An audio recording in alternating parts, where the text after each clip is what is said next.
Le 7 octobre dernier, la SPA a dévoilé une nouvelle vidéo choc contre la vente d'animaux dans les animaleries et en ligne. Une vidéo qui présente et dénonce les conditions de vie des animaux et dévoile les coulisses d'un trafic trop répandu dans le monde.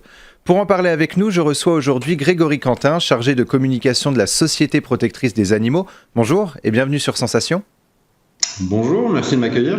Alors la Société protectrice des animaux est à l'initiative d'une vidéo choc qui dénonce la vente d'animaux dans les animaleries et en ligne, je le disais en introduction, un fléau devenu redondant dans notre société. La vidéo s'appelle Stop Animal Objet.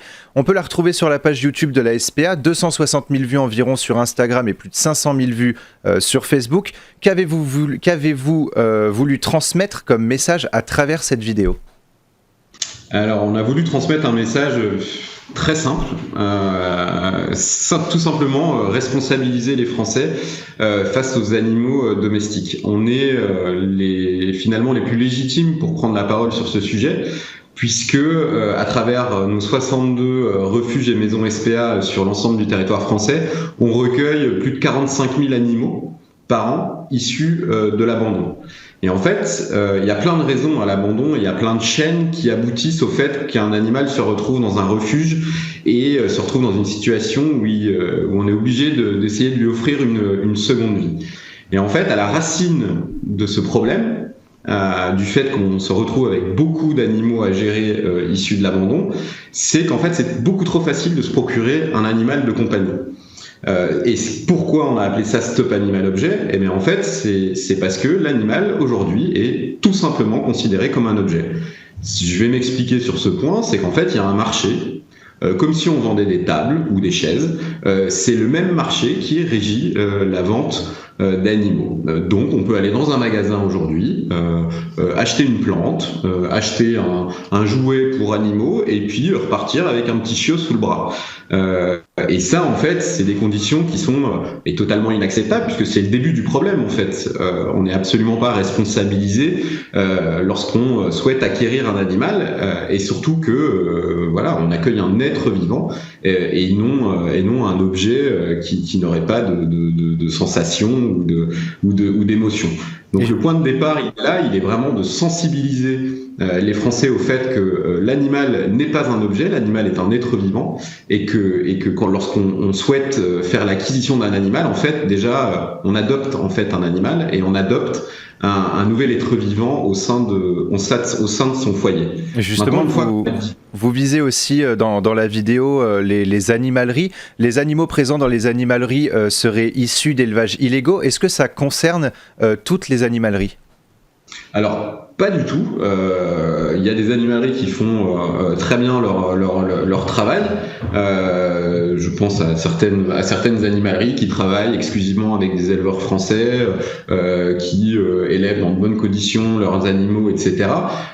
Pour ces animaleries-là, le problème n'est pas du fait que ce soit issu d'élevages illégaux. Le problème, il est éthique. C'est-à-dire, est-ce qu'un animal doit être vendu dans un magasin, derrière une vitrine, etc.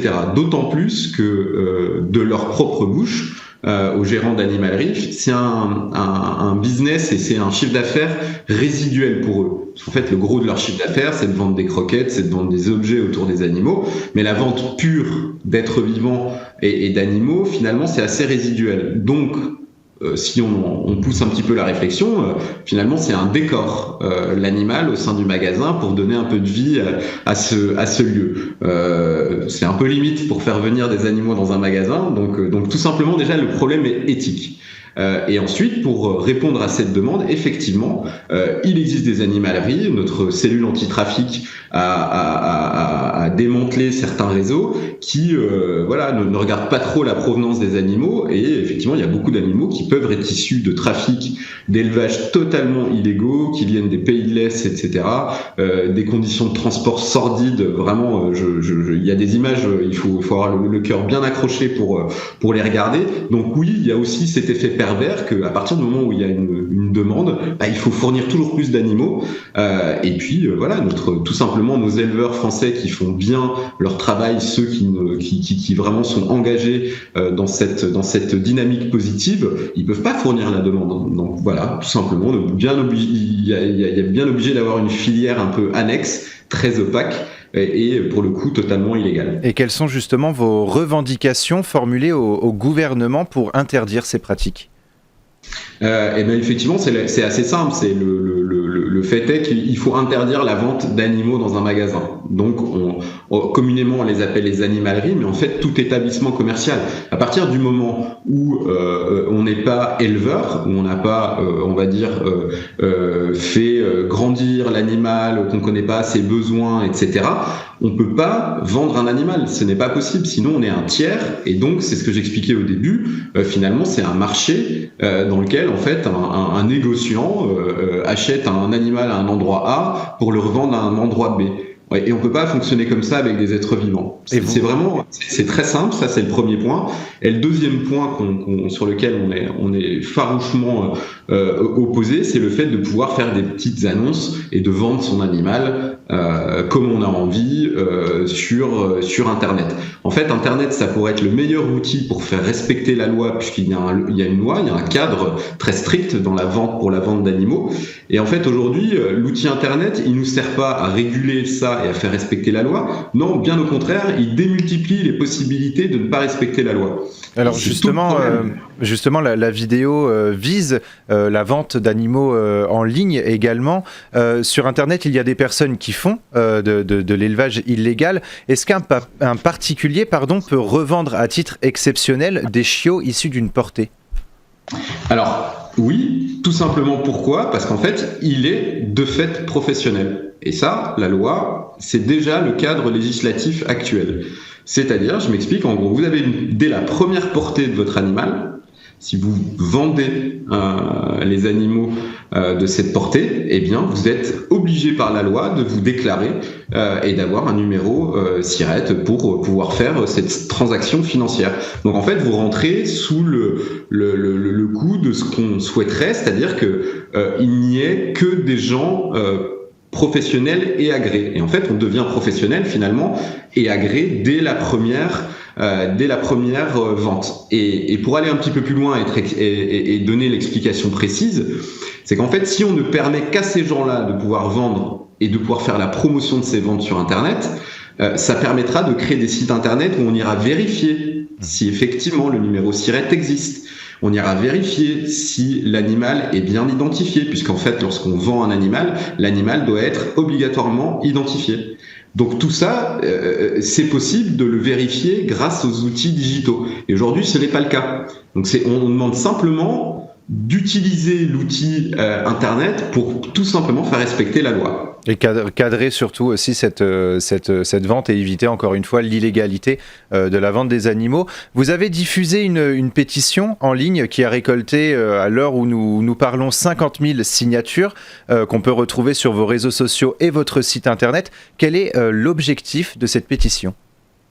Alors, l'objectif est simple, c'est que dans la démarche dans laquelle nous lançons, on a besoin d'un soutien massif populaire des Français. C'est toujours important de montrer, lorsqu'on a cette démarche-là vis-à-vis du législateur, de vraiment de montrer qu'il y a un élan collectif derrière cette demande. C'est vraiment indispensable, on le voit en ce moment sur la cause animale, que le soutien des Français permet de lancer ces débats. Donc c'est vraiment indispensable pour nous de nous sentir soutenus dans cette démarche. Et surtout un soutien aussi du gouvernement. C'est important pour vous justement que le gouvernement prenne part aussi à ça ?